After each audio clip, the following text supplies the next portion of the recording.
This time in Goss's Garage, we're going to be talking about something that affects every car on the road, and that's water in the fuel system. And joining me, we have Mr. Rick Robinson of American High Performance in Lorton, Virginia.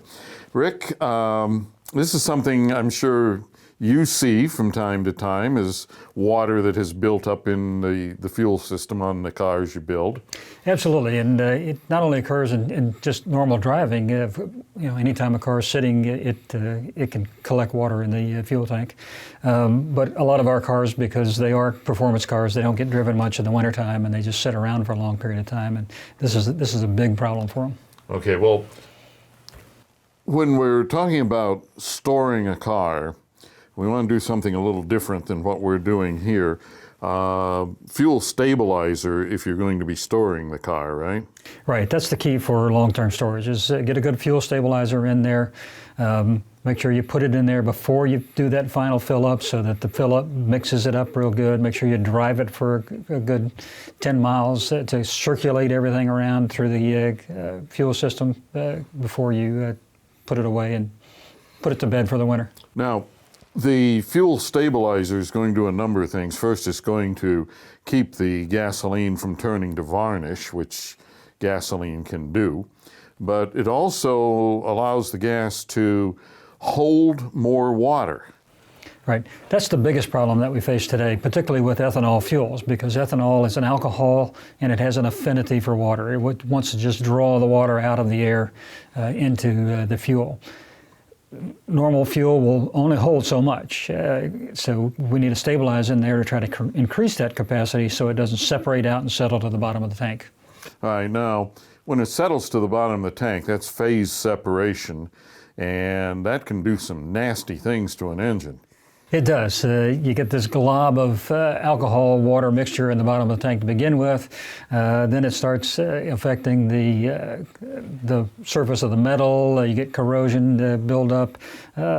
We've seen some of these where the bottom of the tank is just a nasty brown goo that developed there over time. Not only that, but when you try to start it, it's going to try to run on a mixture of pure water and alcohol, and that's not good. Yeah, remember that the pump for the fuel pump, or the pickup for the fuel pump, sits right at the bottom of the tank. So anything that's down there in the bottom, it's going to suck it right in first. Okay. All right, so long-term storage, we want fuel stabilizer. Now, something that I've recommended for years is that as a routine thing, because even a car that's not in storage gets moisture in the fuel tank, and we want to get it out of there.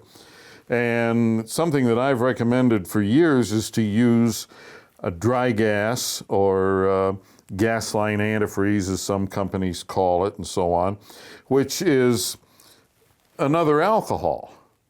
Actually, these products, there are two types of alcohols, methanol and isopropyl. And the big difference is that the methanol will mix with the water, but it won't help the water mix with the gasoline. So, yeah, you're going to keep it from freezing, but no, you're not going to get the water out of the tank, and eventually it's going to build up and you're going to wind up with phase separation. Right. In fact, the water methanol injection systems that we use on high-performance cars, it does two things. One, it cools the intake charge going into your cylinder heads. But the methanol also increases the octane rating of the fuel and helps prevent detonation. Mm-hmm. It's not much different than the mixture that you use for your windshield washer system. In fact, a lot of times they'll put that in in that system. Okay, well, what we've done here is we have two test tubes. Now, if you're wondering about the blue is dye that I put in here, because this is a mixture of gasoline and water. Of course, it doesn't mix. And we put the blue dye in. The dye mixes with the water. And now we can take these two types of line antifreezes or gas dryers, and we can mix them into the water and fuel mix that we have in here. We can see the gasoline up here at the top, and we'll take this one This one is, which one is this? Okay, this is the methanol, and you can always tell the methanol because on the label it will tell you that it can be fatal if you get a hold of it, and a lot of them will have a skull and crossbones on it. And we'll put this in here, and then we'll shake it up and we'll see what happens. We do that. It looks like it mixes together, so that will help as far as keeping it from freezing in the winter, because it is an antifreeze. Now we do the same thing with the isopropyl. And we'll shake this up, and we can see that the coloration is a little bit different, and of course it will separate as it sits, but if you shake it a little bit, and like the car going down the road, you can see that the gas and the water, and see as this keeps agitating like that, that everything will stay together, and you not only will you burn the gasoline, but you'll burn the water and the alcohol, and it gets it out of the fuel tank. So this will separate as it sits, but it'll completely mix together as the car moves down the road. So this is something that here in my shop, we recommend that you use once a month, year-round. And the only advantage to a product like this is that it is so much cheaper than using the fuel stabilizer, which is actually a better product, but you know, you wouldn't want to use that on a regular basis.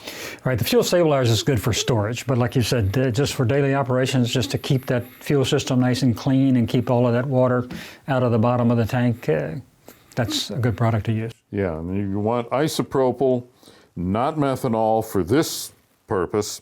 And remember, you can't go to the drugstore and buy isopropyl rubbing alcohol and use it because it's already saturated with water and it won't absorb any of the water. Right, if you read the bottle, it says it's like 10% isopropyl alcohol and the rest of it's water. So Yeah. you don't want to put that in there. Right, so all you're doing is adding more water to your fuel tank. All right, got a minute or so left. A couple of other things you would recommend as far as long-term storage goes for the winter. So one other aspect of storing your car for the winter is tires. We worry about getting flat spots on our tires from just sitting there on the garage floor all winter long. And that certainly is an issue. I find that in most cases, if you drive it for about 10 miles or so, get some heat into the tires, they'll round themselves out again, that flat spot will go away. Certain tires, certain compounds, bigger problem than others. But if you want to prevent that, one thing you can do is jack the car up, put it on jack stands. But you want to make very sure that you put the jack stands underneath the suspension, under the control arms up front, under the axle in the back if it's a straight axle car. Get the car sitting on its suspension just like it would be if it was sitting on the floor. You want the weight on the suspension, otherwise it's going to be bad for your springs. All of your bushings are going to be in a bind. It's going to be bad for them. Make sure that you put the jack stands under the suspension. The other thing you can do is just increase the pressure of the tires. Take it up to the maximum rating of the tire. Most of today's tires are somewhere around 50 to 60 psi. Pump it all the way up so that you have the smallest contact patch on the floor that you could get, and that'll reduce that problem. Okay, just remember to lower the pressure again when you take it out in the spring. You're going to have a pretty rough ride if you take it out at 60 pounds of pressure. All right, couple of other quick things. Battery maintainers, yes? Yes, battery maintainers, if nothing else, if you're storing in a place where you don't have a power supply to run a battery maintainer, just disconnect the ground wire from the battery.